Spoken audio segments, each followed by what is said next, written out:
Adam Stein and Zach Lipovsky brought one of the most gruesome franchises back to life with Final Destination Bloodlines, in which they snuck a surprisingly thematic Easter egg.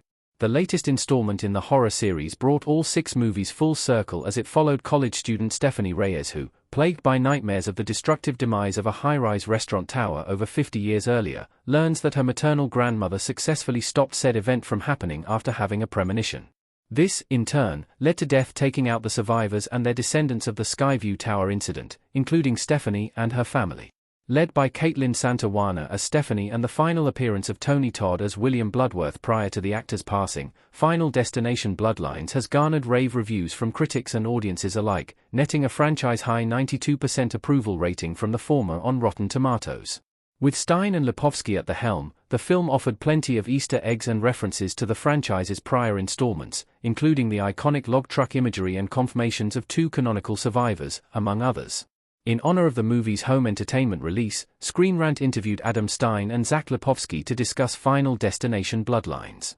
The directing duo revealed the subtle Easter egg they included in all the kill scenes in the sequel, and how it ties to the movie's overall theme, as well as their alternate plans for Stephanie's fate, working with Tony Todd to establish Bloodworth's origin story and why they cut A.J. Cook's scripted return as Kimberly Corman. Final Destination Bloodlines kills all have a subtle circle motif. The Easter egg plays into the movie's central theme.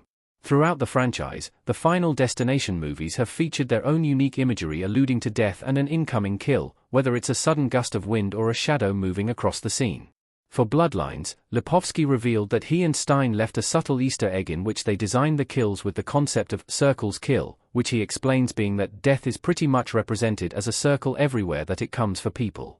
The co-director went on to point out some of the Final Destination Bloodlines kills that showcase this, beginning with the Skyview Tower incident, in which the building is a circle, and the penny is a circle, and the dance floor is a circle. He further points out the MRI machine that kills Richard Harmon's Eric and the trampoline and cup that are part of killing Alex Zahora's Howard. All the way through the film, we kind of center punch this circle, and it also represents the narrative of the movie, Lipovsky explained. It kind of begins at these train tracks and comes all the way back to where it begins at the end, which represented fate, in a way. Some of the sequel's deaths are meant to remind fans it's okay to laugh. It just unleashes the fun meter. With the movie being rooted in a multi-generational family's attempts to survive death's design, Final Destination Bloodlines certainly doesn't shy away from an emotional core to its gruesome kills. Even still, Lipovsky and Stein don't shy away from the absurd fun to be had from their Rube Goldberg-like kills, particularly the demise of the young boy who, in flipping a penny off of the top of the tower, jumpstarts Death's plans to collapse the tower and kill everyone inside, but has a piano crush him just as he thinks he's successfully escaped the event. Following up on Lipovsky's joke that there's a special place in heaven for those who cheered at the young character's death, Stein agrees that they purposely made it a moment you wait for. Feeling his death unleashes the fun meter and tells the audience both in theaters and at home it's okay to laugh and to cheer for death. The co-director also recalls spending all opening weekend spying on audiences to see their reactions, calling that one of the most fun experiences of having made the film and being excited for how that grows upon its home release. Stephanie's premonitions purposely don't have an answer in the film. The protagonist also nearly escaped death's grasp. Caitlin Santawana as Stephanie Reyes looking perturbed with blood on her face in Final Destination Bloodlines. Rather than simply sticking to the franchise's well-worn formula, one of Final Destination Bloodlines' biggest twists is that Stephanie has been plagued by nightmares of her grandmother's premonition from the Skyview Tower incident, rather than having a new premonition of her family's deaths. When asked the reasoning behind her having this premonition of the past, Lipovsky not only admitted to it being a really tricky thing when looking at the whole franchise, but also acknowledged that there's a lot of debate about why various characters have these visions in the first place. Is there some other force other than death that's creating the premonitions, or is death giving them the premonitions just so that he can have some fun? Lipovsky pondered. There's a lot of different theories on that. And why it's slightly different in this case is also really interesting. I think we love that the audience can come to their own conclusions on that. We have some theories of our own, but in sort of the same way that Quentin Tarantino never explains what's in the briefcase, I think there's a bring your own explanation to that fits for all the audience. One area where the film does return to the franchise's formula, however, is in Final Destination Bloodlines ending, in which both Stephanie and her younger brother Charlie meet their ends when a train derailment destroys their neighborhood and logs crush the siblings.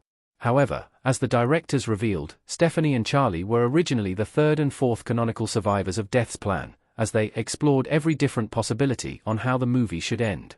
As Stein explained, in an early draft of the sequel, the film ended with Stephanie making it inside the cabin and deciding she's going to live the rest of her life in the cabin to protect Charlie, following in the footsteps of her grandmother, Iris. However, while they recognized that it emotionally made sense for the character to make this decision, they felt it left this depressing feeling and a sad, melancholy note for the movie's climax, with the pair instead wanting people to leave with a spring in their step and a smile on their face. It just didn't feel right for Final Destination, Stein expressed.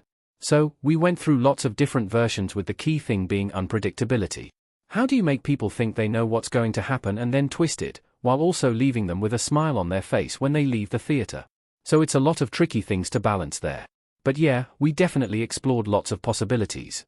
The directors worked closely with Todd to determine Bloodworth's backstory. He had this mischievous sense of humor about the whole thing. Tony Todd looking ahead in Final Destination's Bloodlines image by Simone Ashmore.